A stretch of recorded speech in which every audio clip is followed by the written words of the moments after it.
সূরা বাকারাতে রব্বুল আলামিন বলেন শাহরু রমাদানাল্লাযী উনজিলা ফীহিল কুরআনু হুদাল লিন্নাস।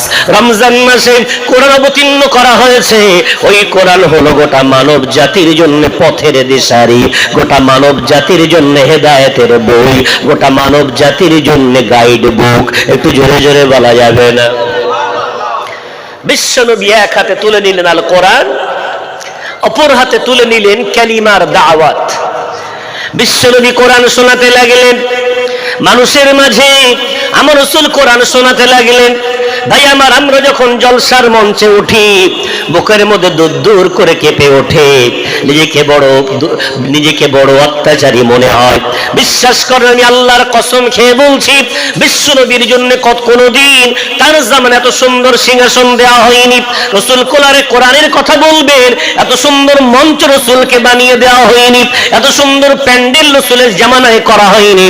আমার রাসূল কোরআনের কথা বলার জন্য কখনো পাহাড়ে দাঁড়িয়ে, কখনো পাহাড়ের পাদদেশে দাঁড়িয়ে, কখনো মানুষের জনসম্মুখে, কখনো মানুষের ভিড়ে দাঁড়িয়ে আমার রাসূল এভাবে মানুষকে কোরআন শোনাতেন। সে যুগে আমার রাসূল প্যান্ডেল নয়, সরাসরি মানুষকে রাসূল নিচে দাঁড়িয়ে কোরআন শোনাতেন। একটু জোরে বলা যাবে না? রাসূলের এই কোরআনে এমন আকর্ষণ ছিল, বিশ্বনবীর কোরআনের মধ্যে এমন মুআজিজা ছিল, এমন কাশিস ছিল, এমন টান ছিল, মানুষ দলে দলে সারাদিন রাসূলের বিরুদ্ধাচরণ করে, অথচ রাতের গভীর অন্ধকারে ওই রাসূলের কোরআন না শুনলে তারা থাকতে পারে না। পরিষ্কার ইতিহাসবিদরা লিখছেন, আবু জেহেল, আবু লাহাব, উতবা, সাইবা প্রতিদিন সকাল থেকে সন্ধ্যা পর্যন্ত মানুষকে শুধু বোঝায়, খবরদার মুহাম্মাদের কোরআন শুনবি না, মুহাম্মাদের কাছে যাবি না, ওর ধারে পাশে যাবি না, ওর কাছে গেলে তোরা ওর পাগল হয়ে যাবি। কিন্তু চারটি বড় বড় কাফের, রাসূলের চরম দুশমন, রাত গভীর হয়ে গেলে ওরা বিছানায় ঘুমাতে পারে না, ওদের দেহের মধ্যে জ্বালা তৈরি হয়, বিছানায় ছটফট ছটফট করে। স্ত্রী কখন ঘুমায়, ঘুমের দিকে তাকিয়ে থাকে, যেই দেখে বাচ্চাগুলো সব নিথর, স্ত্রীও নিথর, ঠিক এমন করে টুক করে ঘর থেকে উঠে সারা রাত বিশ্বনবীর দেওয়ালে কান্দে। এই কাফেরগুলো কোরআন শ্রবণ করত। একটু জোরে জোরে বলা যাবে না? কোরআন এমন মুআজিজার কিতাব ছিল। তারা যখন দেখলো বিশ্বনবী এভাবে মানুষকে দলে দলে ইসলামের পথে আহ্বান করছেন, বিশ্বনবী এভাবে কোরআনের দাওয়াত দিয়ে ইসলামের প্রতি মানুষকে ডাক দিচ্ছেন, ওরা তখন তারা বলা কওয়া করতে লাগলো, মুহাম্মাদের এই কোরআন বন্ধ করার জন্য আমাদের একটা রাস্তা বার করতে হবে। রাস্তা কি? রাস্তা কোরআন রেকর্ড করেছে পারা নম্বর 24, পৃষ্ঠা নম্বর 18, সূরার নাম সূরা হামিম আস-সাজদা। আল্লাহ পাক রব্বুল আলামিন বলছেন, কাফেররা আলোচনা করে বলল, ওয়াকালাল্লাযীনা কাফারু লা তাসমাউ লিহাযাল কুরআন ওয়ালগাউ ফীহি লাআল্লাকুম তাগলিবুন। কাফেররা বলা করতে লাগলো, ওই মুহাম্মদ যেখানে কোরআনের কথা বলবে তার পাশে গিয়ে তোরা হট্টগোল করবি, চিৎকার চেঁচামেচি করবি, যাতে করে মুহাম্মাদের আওয়াজ যেন কেউ শুনতে না পায়, মুহাম্মাদের কণ্ঠটাকে অবরুদ্ধ করে দিবি। কাফের এভাবে প্ল্যান করে করে রাসূল যেখানে এই কথা বলতেন তার পাশেই তারা হট্টগোল বাজাতো, চিৎকার চেঁচামেচি করত, যাতে করে মানুষ কোরআন শুনতে না পারে। একটু জোরে বলি নাউজুবিল্লাহ। বিশ্ব নবীকে তারা অনেক বাধা দিয়েছে। নবী করিম কোন বাধা না মেনে, বাধাকে উপেক্ষা করে নবী করিম কাজ করে যাচ্ছে। রাসূলের দাওয়াতে কেউ সাড়া দিতে চায় না। প্রথম 4 জন সাড়া দিলেন, খাদিজাতুল কুবরা, আবু বকর সিদ্দিক, আলী মুরতাদা, যায়েদ ইবনে হারিসা রিদওয়ানুল্লাহি আলাইহিম আজমাইন। 4 জন সাড়া দিলেন। আমার রাসূল, এই রাসূলকে নিয়ে মোট 5 জন আমার রাসূল শুরু করে দিলেন ইসলামের দাওয়াত। এর মধ্যে বিলাল হাবশী ঈমান আনলেন, খাব্বাব ঈমান আনলেন, আল ইয়াসির, আম্মার, সুমাইয়া 3 জনের পরিবার ঈমান আনলেন। যেই তারা ঈমান আনলেন, কাফেররা বসে থাকলো না। ওরা দেখলো মুহাম্মাদের দলে যখন মানুষ বেড়ে যাচ্ছে, তখন তাদের উপরে চালাতে হবে কঠিন নির্যাতন, কঠিন অত্যাচার। বিলালের গলায় দড়ি দিয়ে উত্তপ্ত মরুভূমিতে টেনে নিয়ে যাওয়া হচ্ছে। কি অপরাধ বেলালের? মনিবের কাজে ফাঁকি দিয়েছে? না। কি অপরাধ বেলালের? চুরি করেছে? না। কি অপরাধ? কারোর উপরে আক্রমণ করেছে? না। একটাই অপরাধ, কেন কালিমা পড়েছে। খাব্বাব রাদিয়াল্লাহু আনহুকে গরম কয়লার উপরে শুইয়ে দেওয়া হয়েছে। কি অপরাধ খব্বাবের? খব্বাবের কোনো অপরাধ না, একটাই অপরাধ খব্বাবের, ও কেন জবান দিয়ে কালিমা পড়েছে। ইয়াসিরকে এক খুঁটিতে বাঁধা হয়েছে, আম্মারকে আর এক খুঁটিতে বাঁধা হয়েছে, সুমাইয়াকে আর এক খুঁটিতে বাঁধা হয়েছে। পালাক্রমে মারা হচ্ছে, পালাক্রমে মারা হচ্ছে। তারা তিনজন যখন বেহুশ হয়ে গেছে, সুমাইয়ার হুঁশ ফেরা মাত্রই তার সামনে কাফেররা দাঁড়িয়ে বলছে, ওরে সুমাইয়া, তোকে আমরা আর মারবো না, তোর কাছে একটা রিকোয়েস্ট, একটা অনুরোধ, তুই যদি একবার জবান দিয়ে বলিস জয় লাত জয় উজ্জা, আমরা তোর বাঁধনটা ছেড়ে দিয়ে তোকে মুক্ত করে দেব। সুমাইয়ার মতো রমণী কাফেরদের সামনে দাঁড়িয়ে বলেছিলেন, ওরে কাফেরেরা, কানটা খুলে শুনে রাখ, আল্লাহ তোমাকে একটা হায়াত দিয়েছেন, আল্লাহ যদি একটা হায়াতের জায়গায় 100 হায়াত আমাকে দিতেন, আমি একবার যে জবান দিয়ে লা ইলাহা ইল্লাল্লাহ মুহাম্মাদুর রাসূলুল্লাহ বলেছি, 100 জীবনও যদি চলে যায় ওই জায়গায় কোনোদিন জয় লাত জয় উজ্জা বলতে পারবে না। একটু জোরে জোরে বলা যাবে না। বিশ্বনবী তাদের মধ্যে এমন ঈমান, আল্লাহর প্রতি বিশ্বাস তৈরি করে দিয়েছিলেন, উত্তপ্ত মরুভূমির পাথর, গরম কয়লার আগুন, এমন বেতের বাড়ি, বেহুশ হয়ে যাওয়ার মতো শাস্তি তাদেরকে ঈমান থেকে বঞ্চিত করতে পারেনি। নবী করিম সাল্লাল্লাহু আলাইহি ওয়াসাল্লাম দিনের দাওয়াত দিয়ে যাচ্ছেন, তারা যখন পাচ্ছে না, বারবার চেষ্টা করছে, অনেক রকমের পরীক্ষা হচ্ছে। সর্বোপরি আক্রমণ রাসূলের উপরেও হলো। বিশ্বনবী নামাজ পড়ছেন বাইতুল্লাহর সামনে, সহিহ বুখারীর হাদিস। বিশ্বনবীর পাশেই কাফেরেরা পাহাড়ে বসেছিল, আবু জেহেল, আবু লাহাব, উতবা, শাইবা, মুগীরা, উকবা ইবনে মুঈত, এমন করে কাফেরদের কয়েকটা লিডার বসে বসে বলছে, দেখছিস না মুহাম্মদ নামাজ পড়ছে, ওর পিঠে তোদের মধ্যে কে আছিস, একটু যদি ওই পাশে উট জবাই হয়, ওর নাড়ি ভুড়িগুলো পড়ে থাকে, ওগুলো চাপিয়ে দিতিস, বড় মজা লাগতো। উকবা ইবনে মুঈত অভিশপ্ত, ও বলল আমি আনছি, এই বলে দৌড়ে গেল। উটের নাড়ি ভুড়িগুলো বিশ্বনবী যেই সিজদায় গেলেন, পিঠের উপরে চাপিয়ে দেওয়া হলো। হ্যাঁ, বিশ্বনবীর উপরে তারা নাড়ি ভুড়ি চাপিয়ে দিয়ে মনে করেছিল মুহাম্মদকে তারা দম বন্ধ করে মেরে ফেলে দেবে, কিন্তু না না না, ইসলাম কারোর পৈতৃক সম্পত্তি নয়, ইসলাম কোনোদিন দাবানো যাবে না। রব্বুল আলামিন পারা নাম্বার 3 পৃষ্ঠা নম্বর 11 সূরার নাম সূরা আলে ইমরানের মধ্যে আল্লাহ বলেন, ইন্নাদ-দীনা ইনদাল্লাহিল ইসলাম, আল্লাহর কাছে একটাই পছন্দনীয় ধর্ম, মনোনীত ধর্ম, আমার আল্লাহ যেটা অ্যাকসেপ্ট করে নিয়েছেন, ওই ধর্মটার নাম হলো দ্বীন ইসলাম। একটু জোরে জোরে বলা যাবে না। পারা নম্বর 6 পৃষ্ঠা নম্বর 6 সূরার নাম সূরা মাইদা। বিশ্বনবী মক্কা বিজয় করার পরে আরাফার ময়দানে দাঁড়িয়ে আছেন, আমার আল্লাহ ওহী নাযিল করে বললেন, আল ইয়াউমা আকমালতু লাকুম দীনাকুম ওয়া আতমামতু আলাইকুম নি'মাতি ওয়া রাদিতু লাকুমুল ইসলাম দীনা। ও মুহাম্মদ, আজকের দিনে আমি দিনটাকে পরিপূর্ণতা প্রদান করে দিলাম।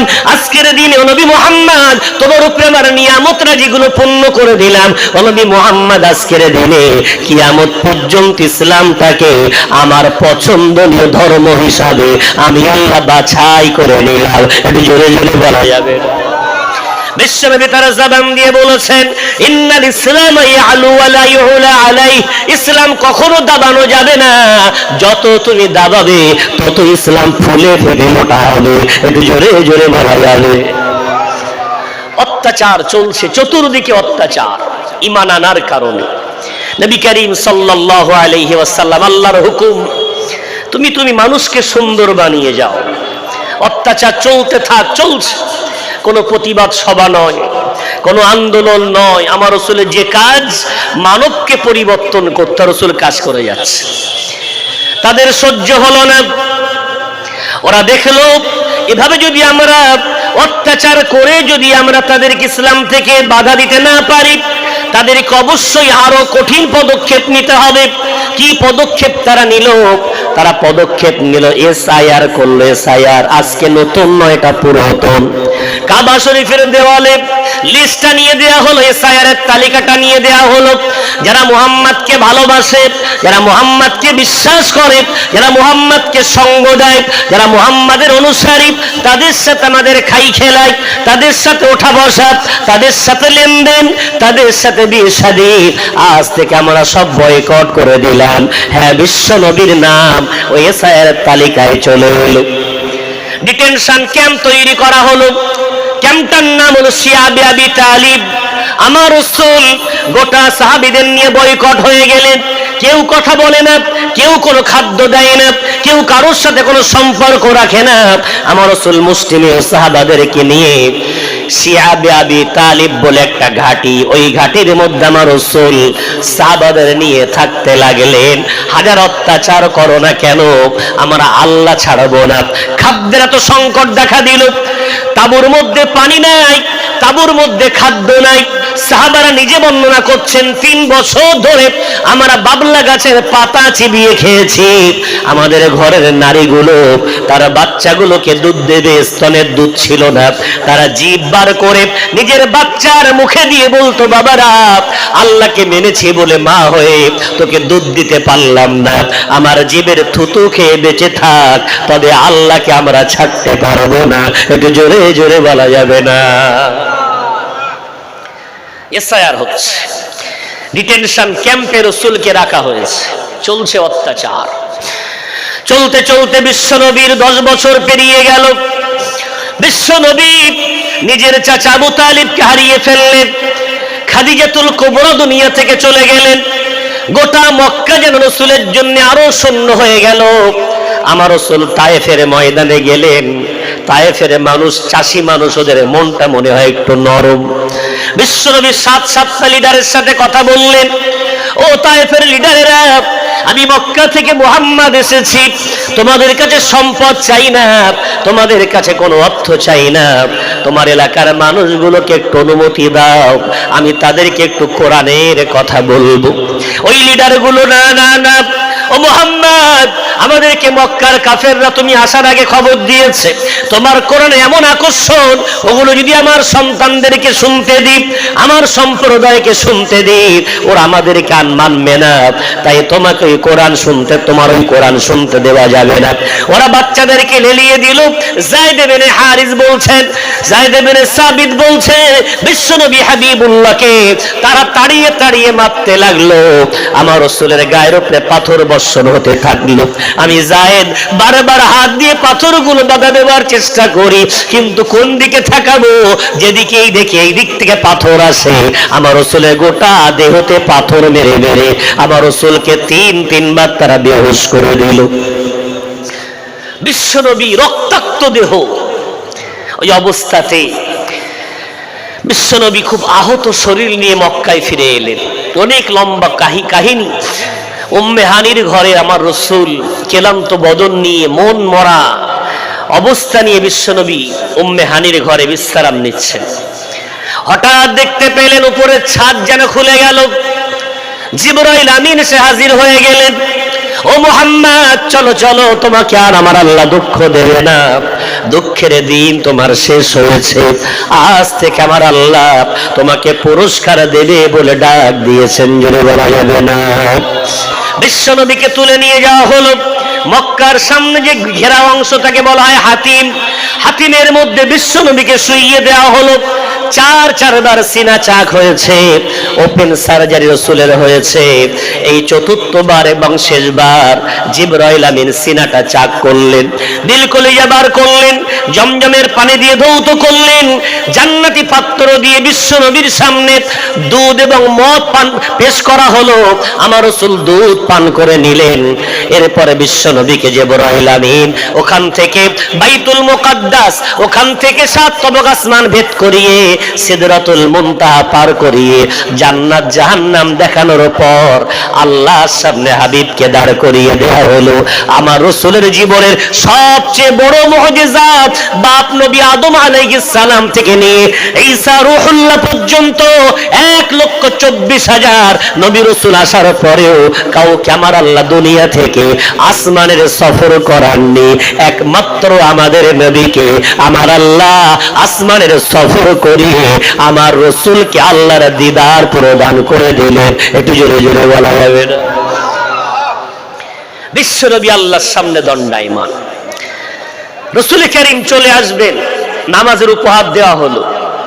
আল্লাহ দিয়ে বললেন, হাবিব আজ থেকে তোমার উম্মতকে বলে দিও, পারা নাম্বার 2 পৃষ্ঠা নাম্বার 2 সূরার নাম সূরা বাকারা, ওয়াস্তাঈনু বিস-সাবরি ওয়াস-সালাত ইন্নাল্লাহা মা'আস-সাবিরিন।